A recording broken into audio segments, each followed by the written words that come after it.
Paid diversity advocates. So there is a bureaucratic problem. I made a video just before this one. I don't know if you guys saw it about social justice, diversity, content, and all that stuff. And let's elaborate. Let's keep going. But now we're going to talk about this campus reform article at UCLA. 20 paid diversity advocates isn't enough. UCLA is now inviting graduate students to sign up for a $13 an hour job fighting toxic masculinity and microaggressions on campus, in addition to the 20 undergraduates it has already hired. The Diversity Peer Leaders program is funded through mandatory student fees and is already projected to cost up to $42,000 just for the 20 undergraduate students. Whatever generation came before the current one, I don't, who the kids who are in college now, are they like the children of Gen X? I think they are, right? Like millennials are the children of boomers, and whatever this generation is are like Gen X's kids. Let me just say this. Y'all are bad parents, all right? For those that are just joining in, I slammed super hard skating just like an hour ago, and my whole body is just like, oh, it hurts so bad. So I have no patience for bullshit right now, and you can hear it in my voice. But I feel like when we see this stuff, I didn't go to college, and there's a reason I didn't go to college. And we're going to talk about why I think college is dumb. Why it's so dumb. And it's funny because so many people are like, Tim, you're wrong, college is important. And I'm like, no, it isn't. You're wrong. What's important is that you become good at something and you develop a skill, and you can use that skill to bring value to your community. And when I hear about colleges where they're taking money from students, a mandatory fee, to hire people to advocate for, a political ideology, I'm like, dude, just stop. Just leave, man. You know what really bothers me? And I'm conflicted on this. I really hate weak-willed individuals. Not personally, and maybe hate's a little strong, but I'm so frustrated by absolute weakness. Because a part of me just wants to say, stand up, It is better to die on your feet than live on your knees. And some people, it's just not, everybody's different, So I accept that. It frustrates me because I feel like oftentimes I have to pick up the slack for people who just can't handle it. But at the same time, as much as it's frustrating for me in many circumstances, I acknowledge the need to be there for other people as much as I need people to be there for me. I'm only able to live because of the work provided by so many others in our society, so I'm conflicted. It does frustrate me when I see people who just can't stand up and say enough and no. But at the same time, I recognize that not everybody is going to have the same strength of will. So there has to be a solution. And I feel like one of the problems we have today, and why I think socialism is becoming so pervasive, at least among millennials and the younger generation, is because their parents have failed them.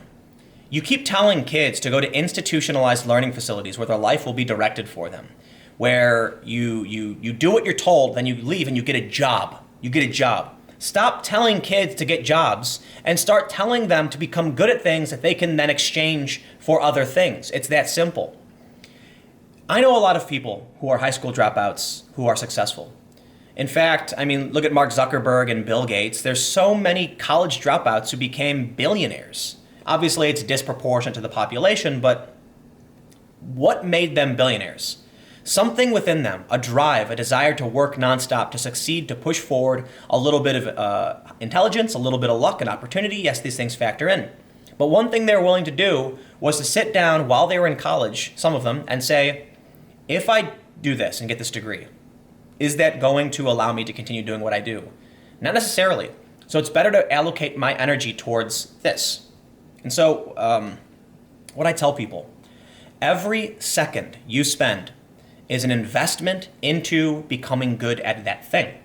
If you play video games all day, I assure you, you will start getting good at video games. You will learn things. And a lot of people don't notice this stuff. It's really crazy that, some people do things so casually, they don't realize they've actually become good at something.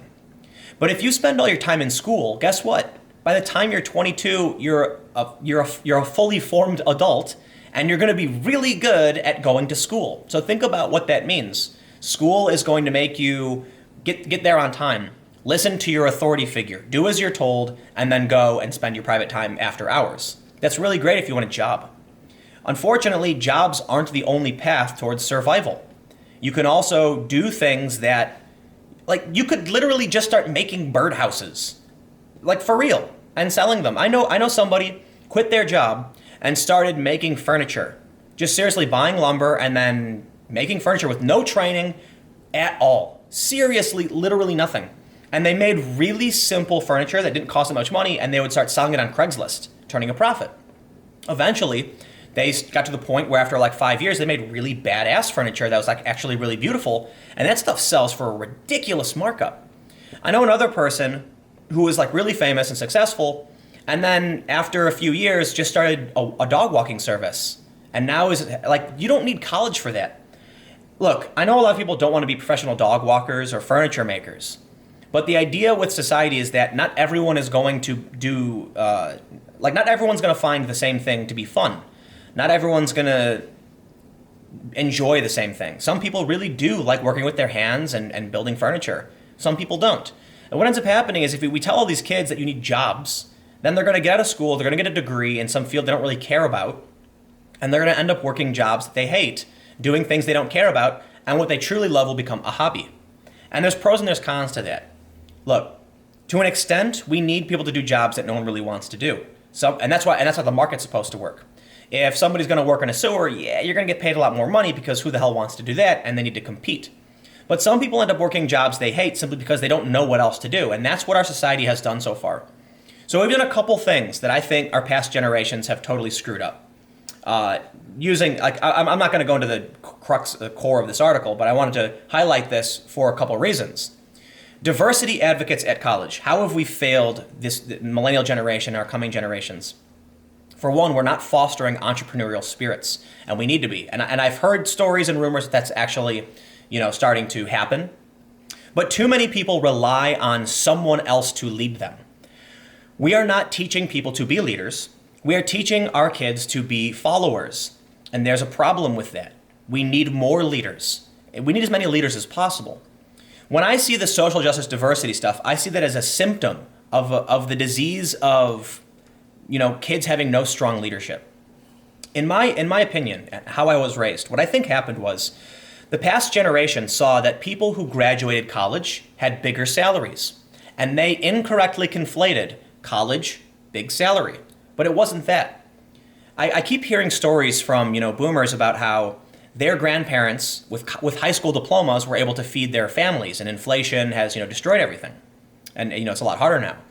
And I think what happened was there were people when the economy was booming after World War II who decided to go to college not because they needed more money, but because they were really passionate. There was something they really cared about, so they said, I really want to do more. And these group of people graduated college, and because they were driven and passionate, they got good jobs, and they fought to get good salaries, and they made more money. The people who didn't go to college were doing okay, and they saw that and said college is the reason they made good money. And that's not technically the reason. What ends up happening is that generation starts telling all their kids, you have to go to college. So they do. But what happens when you take an unmotivated person and put them in college? They choose a major they think will be lucrative, but they don't really care about. They'll graduate, struggle to find work, and eventually get a job they hate. And that's where I think we're at. And then what ends up happening? Well, a bunch of these people feel like they were lied to. They did everything right, and the system failed them. So their solution now, surely, is socialism. You end up with these institutionalized learning facilities indoctrinating kids, telling them that toxic masculinity, microaggressions, these are ideologies, and they're paying for it. And a lot of these kids just think this is like factual and true because they haven't actually gone out into the real world and been lost in the middle of the woods or something to that effect. I have a lot of people, they're telling me that universal basic income needs to be because right now we are depriving people. And I'm like, well, hold on. You're telling me that if we have food in our society and we don't just give that to someone, we're depriving them of natural resources. Right, technically I understand what you're saying. However, what people don't seem to realize is that the individual is responsible for themselves. To an extent, we're here to help you, and I love when I need help, I want help too. But this idea that the government, the state, these things just naturally belong to people is just absolutely not true, and it doesn't scale properly. Think about if you've got a handful of people in the middle of the woods, and one person found food on their own. Everyone else goes up to that person and says, give us your food or else. And then they, basically steal the food by force. You will disincentivize anyone from going out and finding food if you just take it from them. But imagine if you offered to help in exchange for some of that food and everyone was responsible for themselves but still willing to help others. Well, then people are incentivized to do better because people are then going to cheer them on. They're going to get social acceptance. They're going to have friends. And that's why I just don't think all of this stuff works. We scale this up to a macro level. And now we're telling kids not to be entrepreneurs. We're telling them to go to get a good job and work for one of these mega conglomerates. And it's no surprise that they're unhappy. And then they blame capitalism for this. ContraPoints made a video where her criticism of capitalism was that people have jobs they hate. And I'm like, that's not capitalism. Capitalism simply means that a private individual has a right to control and freely trade the fruits of their labor as they see fit, and they can own private property. It can scale up to when you have these massive corporations, but then a massive corporation is an authoritarian structure. So these kids are being indoctrinated. They're following all the rules, and they're being basically shoveled into this shit show and blaming capitalism for it. Socialism is not the answer. And what's crazy is these kids who are claiming to be socialists who are in college don't even know what socialism is. It's mind-blowing how you can be in college and have no idea what you're talking about. And I think Alexandria Ocasio-Cortez is a great example of this as a democratic socialist, because she has an economics degree and some kind of like international, political degree, and she doesn't know jack all about what's going on in Israel. Instead, she's not an expert, and she made a ton of gaffes on economics. Clearly, college isn't doing what you need it to be doing. So let's wrap this up. Basically, they're telling kids they have to pay for this, and then they're using that money for indoctrination. And at some point, you need to just be like, dude, enough.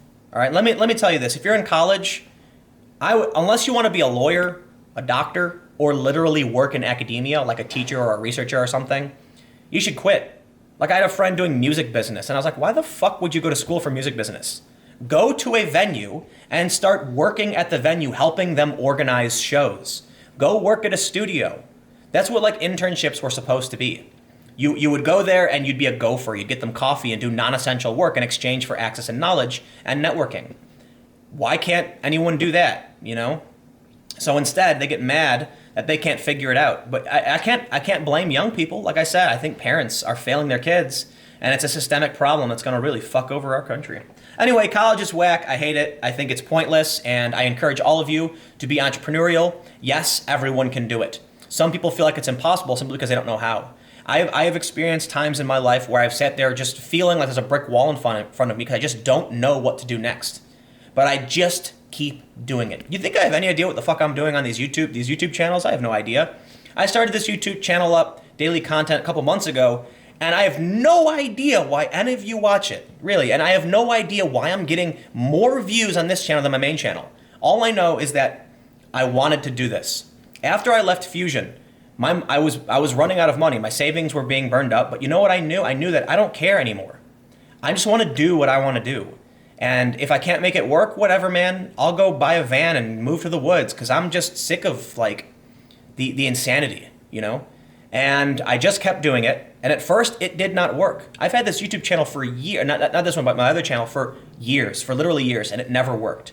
And then I started doing things, and it slowly started working. And over time, I've figured out what works better and how to better formulate, and my show has evolved. And it's led to this channel you're watching now. And that's what people need to do. You just need to do something you feel like doing. And admittedly, when I started doing this, yeah, I was sleeping on couches. I've been homeless periodically in my life because that's just how I am, I guess. So if you're not willing to sacrifice, if you're not willing to be broke and try and figure it out, you'll probably end up just working crummy jobs the rest of your life. And the problem with that is these kids don't want to do that, so they'd rather just have socialism. And I don't think that's the answer. So anyway, rant over. College is whack. I might have another video up in a couple seconds, so stick around.